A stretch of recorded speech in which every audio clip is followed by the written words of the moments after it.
What's up, Artem everybody? MMA King Analysis Triple here, and C if you guys here, don't know the already, Olympic now you know champ, I love Dana the White's Contender flyweight series. I champ, cannot wait to make and the predictions on these bantamweight fights. champion of The the first one that world. we've got of the night is James Anyhow, Barnes versus you Pedro guys stay Falcao. tuned, and you I guys hope don't that I forget pronounced his name to right there, but hit these up guys are both Artem very, MMA very high Analysis level on grapplers. We've got YouTube. Pedro Falcao, Because if you black don't, belt in Brazilian Jiu-Jitsu. you guys can James all Barnes, do me a black favor belt in Brazilian Jiu-Jitsu. and bend the knee to And King we talk about James Triple Barnes. He may be the C. oldest contender on Dana White's Contender Series history. He's 39 years old. Of his 14 wins, he has 11 by submission. He's got world-class Brazilian Jiu-Jitsu. He holds a black belt and has competed in a couple of Brazilian Jiu-Jitsu tournaments, as stated on his SJJIF profile there. He holds a win over Matt Betzold, who actually only has one leg, so I've got to give a lot of respect to Matt for fighting him, but he also holds a decent win over the Bellator and UFC veteran Albert Morales, which is the fight that I'm actually showing you guys right now. He's got the ground credentials, so he does look to take the fight to the ground as early as he possibly can, so he can utilize his Brazilian Jiu-Jitsu or his ground and pound. He does actually like to do a little bit of ground and pound as well up against the cage. From what I saw on the feet, he holds a very high guard with his hands, and he doesn't necessarily throw many kicks. He's definitely more of a boxing-orientated stand-up fighter, just from what I saw anyway. And I will get back to this because I can't show any Pedro Falcao footage, because the footage that I found was on Fight Pass, so I'm not too keen on getting like a copyright strike or anything for that, unfortunately. Sorry, guys. But Pedro Falcao, black belt in his own right on Brazilian Jiu-Jitsu. He fights out of Nova Unal as well, which is a very respected gym. So I'm going to be playing some James Barnes footage, but I'm going to be talking about his opponent Pedro Falcao in this one here. So he's a black belt in Brazilian Jiu-Jitsu, and he fights out of Nova União. Notable fighters in that gym are Jose Aldo, Muslim Salikov, Mateus Nicolau, and Renan Barão. Despite his high-level ground game, Pedro actually holds 5 wins by knockout. I think he's got, from memory, 6 or 4 wins by submission, one of the two. And to be fair, I actually did have a pretty hard time trying to find Pedro's most recent fights, but there are a few of his older fights on UFC Fight Pass, which unfortunately I can't show you. On the feet, Pedro has a pretty crisp left hook, and he's got a powerful overhand right, which knocked out Wanderson da Silva in less than a minute actually. And he seems to utilize a lot more of a boxing approach on the feet as well, but he does throw some low kicks. And similarly to his opponents, James Barnes, he does look for a takedown pretty early in each round so he can get his control and ground and pound and utilize that black belt in Brazilian Jiu-Jitsu. This matchup, I would say, both guys are pretty similar. Both guys have got their black belt in Brazilian Jiu-Jitsu. Both guys look to keep the fight on the ground.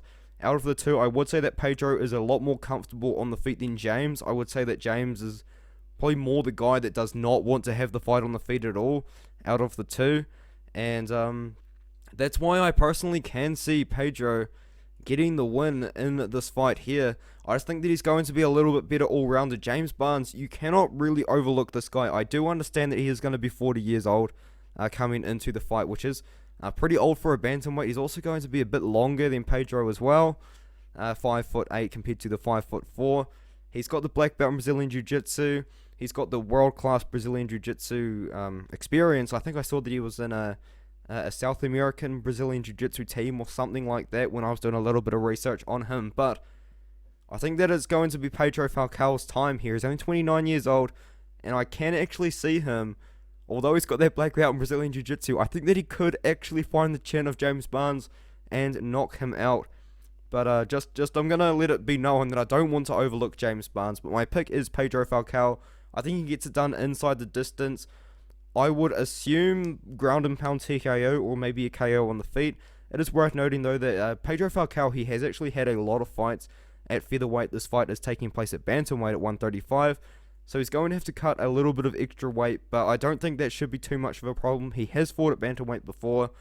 James Barnes has fought at bantamweight pretty much his whole career. In fact, he came in under the 135 mark in his last fight.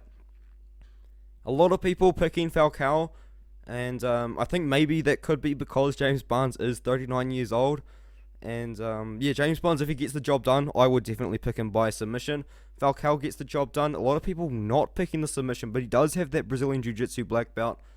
I would go with the KO as well. I can see Falcao finding the chin of James Barnes, but we could see a decision win as well, just a ground and pound wrestling based submission from Pedro as well. We'll just have to see kind of what happens really, but that's my official prediction. I've got Pedro Falcao in the first fight of the night.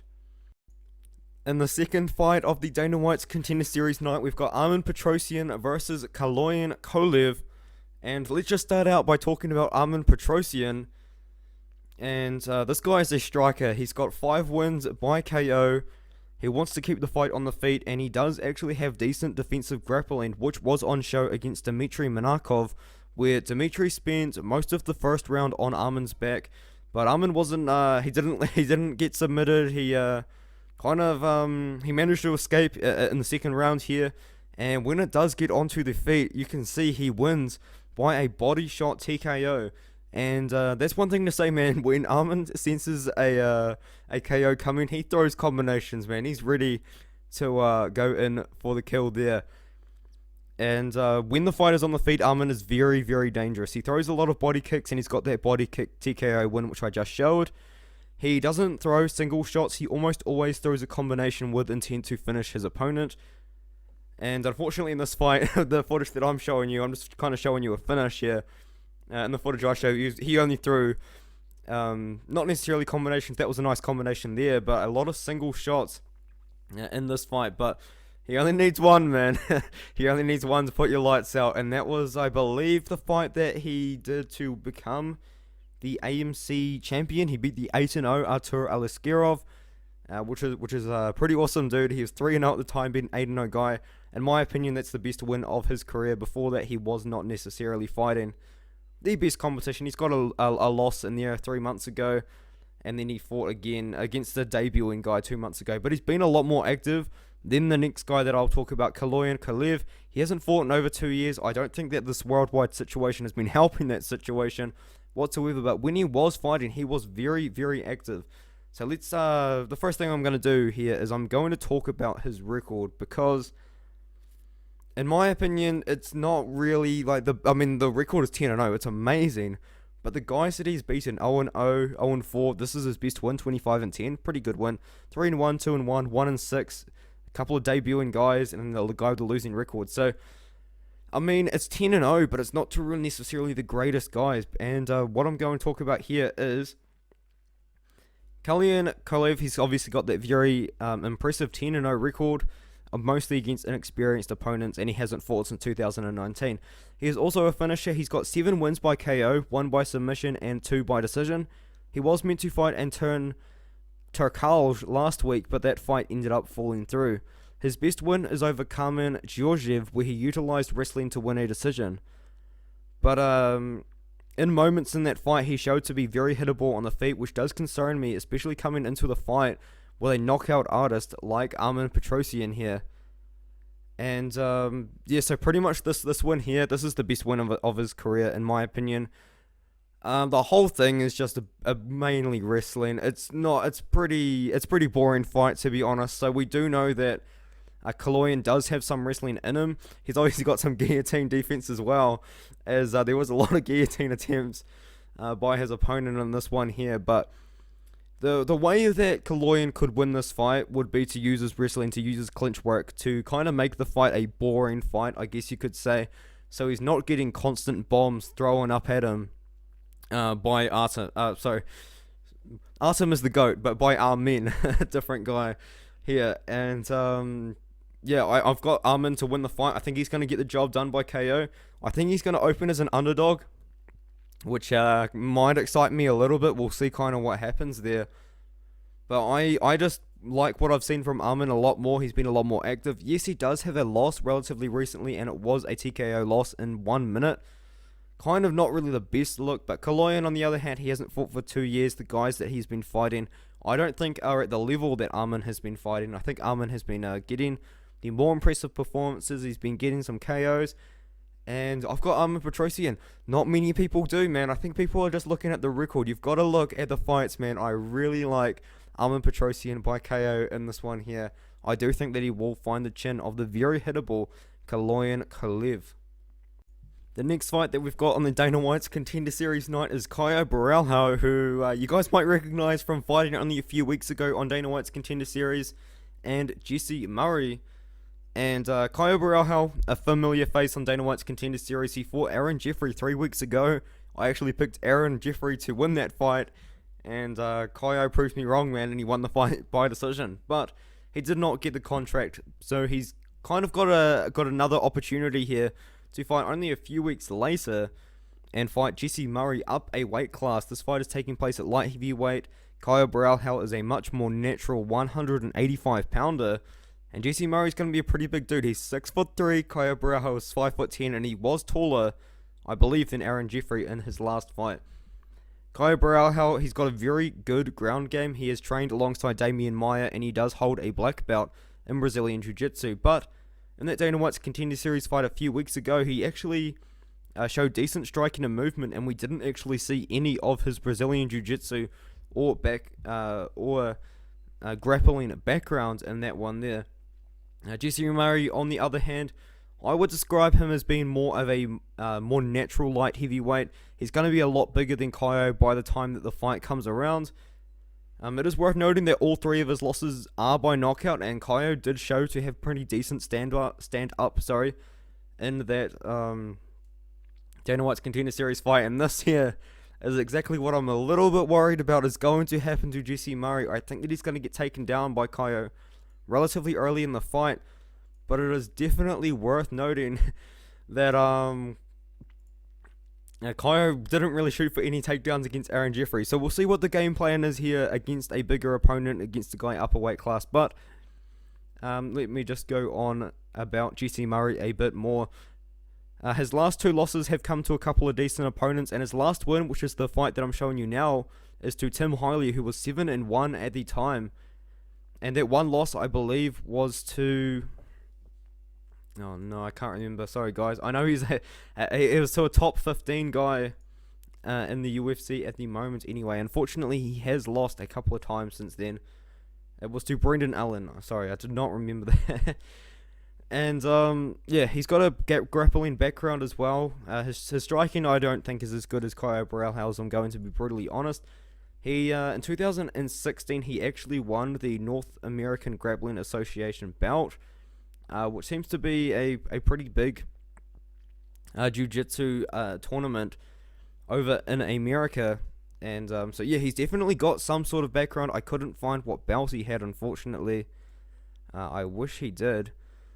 But yeah, I guess I'm just relatively concerned that Tim Hiley managed to control him on the ground without too much resistance. I do think if Kaio can implement the same sort of game plan and somehow manage to get the fight to the ground, I know he's going to be a lot smaller, but I do think that this would probably be in Kaio's best interest to have the fight on the ground against a much bigger, much more rangy Jesse Murray. And I think that we will see a submission victory for Kaio Boraho, but he could just prove me wrong and not shoot for any takedowns again, even though he's got that grappling experience with Damian Maia. He's got a black belt in Brazilian Jiu-Jitsu as well, but we'll see what happens, man. I think that he's going to get the job done by submission, but we could see another decision win as well. I think a lot of people are really writing off Murray in this one here. We've only got 4% picking him.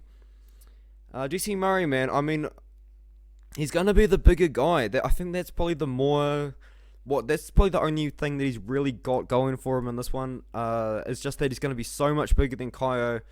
He's going to be the more natural 205-pound fighter. I know he fought at 195 in his last one, but Kaio is more of a 185 guy. I think he's going to be a lot smaller than Jesse by the time the fight does come around. And it's going to be interesting, man. It'll be interesting to see how Kaio will look at light heavyweight. I know that if he does get signed to the UFC, he will fight for the middleweight division, but I've got Kaio. I think I'm going to pick this submission, even though he didn't even really take down Aaron Jeffrey at all in his last fight. But I still like the grappling credentials that he does have, and I'm still going to back him because of that by a submission. And I guess you could call this one the co-main event of the evening for Dana White's Contender Series. Tuesday night, we've got Eliska Machado fighting Piera Rodriguez in the women's strawweight division. Piera Rodriguez, if I'm not mistaken, is actually the women's LFA strawweight champion, and she won that by beating Svetlana Gotsik in the 5th round by ground and pound, and I will show you that fight. Hopefully I don't get copyright striked. I can't actually remember if LFA copyright strikes me or not, but first thing I'm going to talk about here is Eliska Machado. Her stand-up is pretty solid. She's got a kickboxing and boxing background, actually. I think that's a 2-0 record and a 5-3 record in kickboxing and boxing, if I have read it correctly there. But this fight here, man, Eliska Tina, which is Eliska Machado versus Maria Ribiero. This was hard to watch, man. Maria Ribiero gassed out in the first minute, and Eliska Tina just kind of popped off for the rest of the fight, to be honest. Her stand-up is pretty good. She shows a decent ability to avoid incoming shots and to land her own. Her fight against Maria Ribiero is pretty hard to watch as her opponent gasses out in the first couple of minutes and then gets dominated for the next few rounds before Eliska finally finishes the fight by TKO in the 3rd round. Now, that's all the notes that I've got on Eliska Machado, unfortunately, but I've got a little bit more on Piera Rodriguez because I'm a bit more impressed by Piera Rodriguez's game. I can't remember if I muted this or not. I did. Piera Rodriguez, she's coming off that impressive win against Svetlana Gotsik, where she was actually favored to lose. I think she was like a plus 200 underdog, and she ended up winning in the 5th round by ground and pound. I think that she's actually a bit of a savage. She poses a decent wrestling game and controls her opponents in the clinch and up against the cage.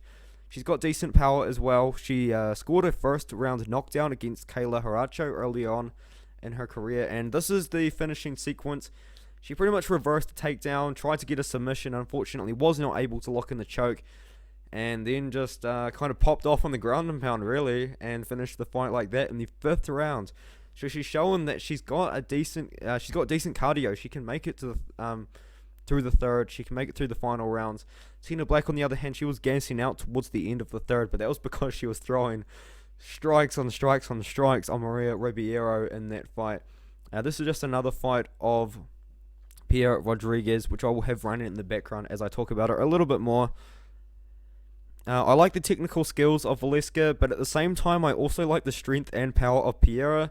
I also like the fact that she's got that wrestling game as well. She's not going to be scared to take the fight to the ground. In fact, I actually think that we will see at least one takedown from Rodriguez in this fight here. And I think that the fight is pretty close, but maybe that's just because it's women's MMA, and I'm not the best at predicting women's MMA. I'm going to come out and say that now, but I've got Piera, and I think that she's going to win a wrestling or control time based decision here. And I do think that the fight will go the distance. A lot of people picking the KO. That is probably because she's got a lot of KO TKO wins. She's got a lot of ground and pound wins if you actually go to her record. And no, I'm going to be honest, I'm with that decision side. I think that we are going to see a Piera Rodriguez decision win. I think she's just going to win all 3 of the rounds by wrestling her way to victory. She actually only has one decision win in her career, I believe. The rest are by KO TKO. Ground and pound, and doctor stoppage as well there. So we'll see how it goes. But I've got Rodriguez in this one. I think she's going to get the decision. I think that maybe Dana will sign her. I think that he's going to be looking for 115 pounders, especially one as strong as Piera Rodriguez, the LFA champion. Yeah, man, I think that she's going to get the job done. I do think that she is going to get signed by the UFC at the end of the night. Alright, now that we've made it to the main event of the, I guess it's the main event of the Dana White's Contender Series evening, we've got Solomon Renfro fighting Johnny Parsons. This is going to be a very exciting stand-up battle. Johnny Parsons, he has a Muay Thai background. He's actually a Muay Thai instructor at Syndicate MMA. Solomon Renfro, on the other hand, he's got a bit of a boxing background. Previously to his last 2 wins, though, he was winning a lot of decisions and a couple of submissions as well. But he's on a 2-fight knockout streak in the very first round. So let's start talking about Solomon Renfro here. I am concerned that this fight is going to get copyright struck. I can't remember if Cage Fury FC lets me play their footage or not. But I'll just mute it and we'll get into it. So Solomon Renfro, he's got a strong boxing base with very heavy hands. He throws a very high volume of punches with intentions of knocking his opponent out. His one loss comes to Mike Mullet, who recently got signed to the UFC with a first round submission. He spent most of his career at Cage Fury FC against decent levels of competition, where he picked up quite a few decision wins. He's got 5 decision wins, but most recently he's picked up 2 first round knockouts in a row. And in this fight here, which I'm showing you guys against Lee Henry Lilly, he was not scared to stand in the pocket and trade, which is where I think he is best, as his counter striking is solid and his hands are very fast. It's worth noting that Lee Henry Lilly was also a Muay Thai fighter, and he fights with a very similar stance to what Johnny Parsons is going to as well. So we could potentially see a maybe a repeat of this fight. I mean, who knows, dude? But this is kind of the way that Johnny Parsons fights as well. He stands in the pocket.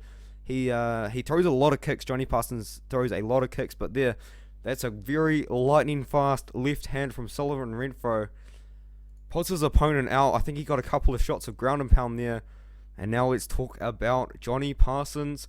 He is a Muay Thai instructor over at Syndicate MMA. He has one of the more beautiful mullets that I have actually seen recently, so I will give him all the respect for that. That is a beautiful haircut, and yeah, man, the mullet is beautiful. But he's also not scared to stand and trade. So he's he's a Muay Thai instructor at Syndicate MMA. He's got 5 wins by knockout, and he holds a first round knockout over a former Dana White's Contender Series fighter in Tyler Hill, who fought in Dana White's Contender Series in 2018. Parsons, you can see he's got that Muay Thai stance, he's got that Muay Thai style. He's not scared to stand in the pocket and trade.